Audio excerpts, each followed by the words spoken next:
In the mid-2000s, it felt like everyone you knew had a MySpace page. By 2006, the young site claimed nearly 100 million accounts, captured roughly 4.5% of all US website visits, and commanded 80% of social networking traffic. Rupert Murdoch's News Corp paid $580 million to buy it in 2005 and boasted that he would turn it into a billion-dollar business.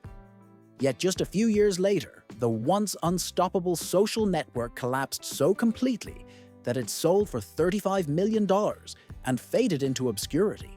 How did a platform built on creative self-expression and 100 million friendships lose its crown to a Harvard startup? And what was the exact moment when MySpace died and Facebook became the new king of the internet?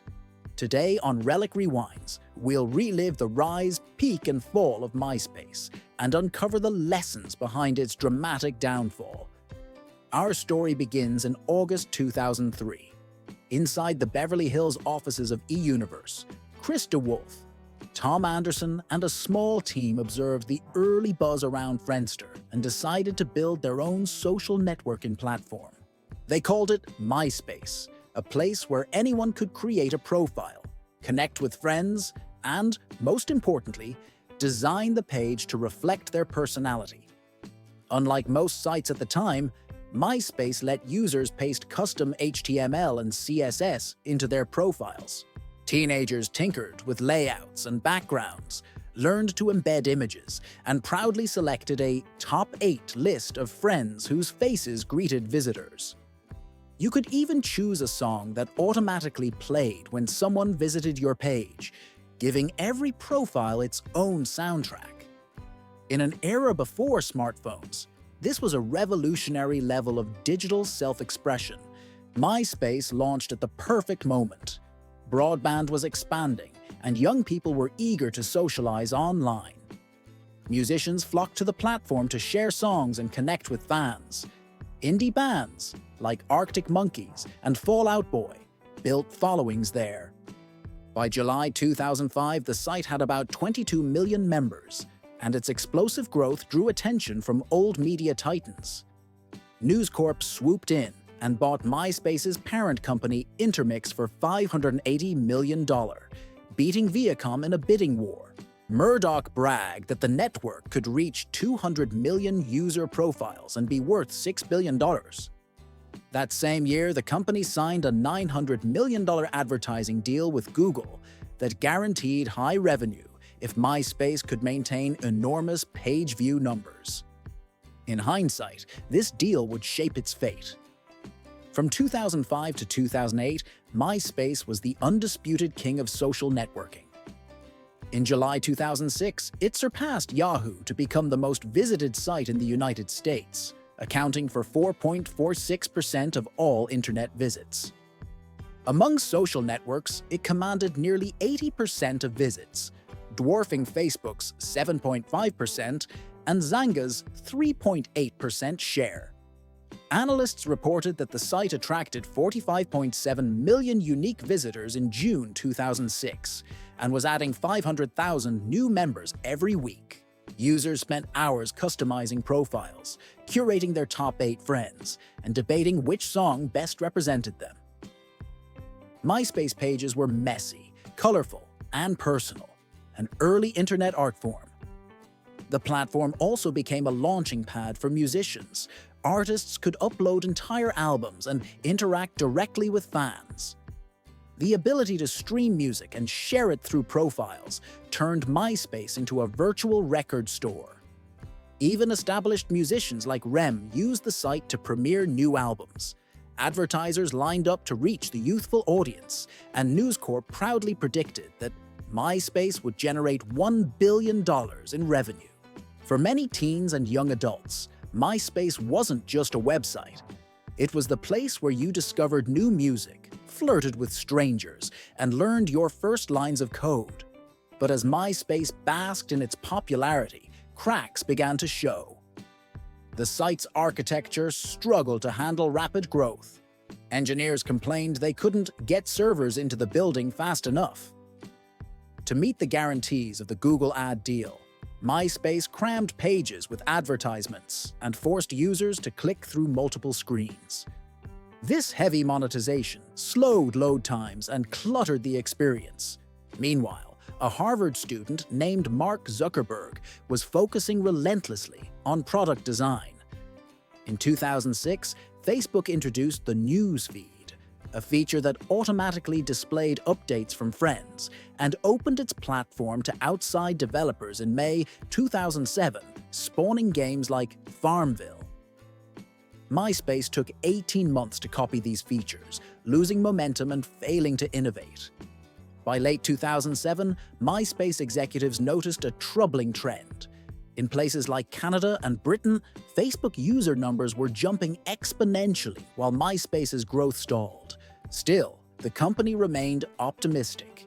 Internally, however, the culture shifted from experimentation to meeting revenue targets.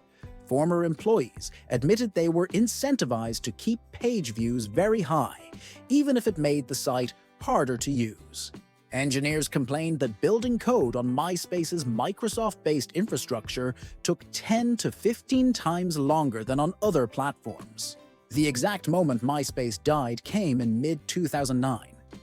In May 2009, both MySpace and Facebook attracted about 70 million unique US visitors. Just 2 months later, Facebook surged to 77 million visitors, while MySpace slipped to 68 million. Insiders describe this as the point when executives started to hit the panic buttons. News Corp's digital revenues plummeted, and Murdoch admitted on an earnings call that MySpace would miss its revenue guarantees by $100 million. The site responded by cutting costs. In June 2009, it laid off 30% of its workforce, reducing staff from 1,420 to 1,000 employees. Yet those layoffs couldn't slow the exodus. As user numbers fell, internal turmoil made things worse. Executives shuffled repeatedly. Co-founder Chris DeWolf stepped down in April 2009, followed by the exit of COO Amit Kapoor and several vice presidents. New CEOs clashed with each other and vetoed each other's initiatives. By early 2010, MySpace's leadership was so dysfunctional that a former executive recalled, "There was 9 months of not doing anything but talking bad about their product." The company attempted a major redesign in October 2010, repositioning itself as an entertainment portal.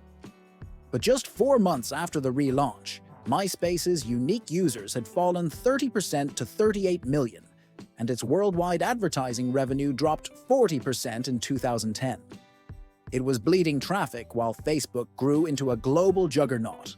In January 2011, MySpace laid off about 500 employees, nearly 47% of its staff. Even celebrities who had become famous on MySpace, like Tila Tequila, were publicly moving to Facebook. Rupert Murdoch told investors that MySpace had quarters, not years, to turn around. When no turnaround materialized, News Corp put the company up for sale. On June 29, 2011, advertising firm Specific Media and singer Justin Timberlake bought MySpace for about $35 million, a fraction of the $580 million News Corp had paid 6 years earlier. At the time of the sale, MySpace attracted only about 40 million US visitors, while Facebook boasted 150 million. More than half of MySpace's remaining staff was laid off, and the site shifted to a music-centric service. In the years that followed, MySpace faded further. A 2014 report noted that the redesigned site hosted 53 million songs from 14.2 million artist profiles, yet mainstream users had moved on. In March 2019, a botched server migration permanently erased all music and photos uploaded before 2016, wiping out over 50 million songs from 14 million artists. By mid-2024, the platform functioned as a quiet digital archive, its privacy policy left dormant and its once vibrant communities hollow. MySpace's story is a cautionary tale for anyone building online communities. The platform's early success stemmed from empowering users to express themselves and giving musicians a direct channel to fans. But after being absorbed by a corporate conglomerate, the focus shifted from product innovation to revenue extraction. The $900 million Google deal incentivized MySpace to chase page views at the expense of usability. Meanwhile, Facebook focused on creating simple, addictive features like the newsfeed and an app ecosystem. As soon as users had a better alternative, they defected en masse. MySpace failed to anticipate how quickly tastes can change on the internet and how crucial it is to continuously improve the user experience. The collapse also illustrates the risks of overexpansion. Murdoch's prediction of a $1 billion revenue machine pressured MySpace to grow too fast. When growth slowed, management turned inward and fell into infighting. As a result, the platform failed to respond to emerging competitors or maintain its core community. Even a star-studded rescue couldn't revive it. The Tim Blake-backed relaunch attracted curiosity but never regained mainstream traction. The 2019 data loss further undermined trust, proving that digital memories are fragile. Today, MySpace exists mostly as an internet relic.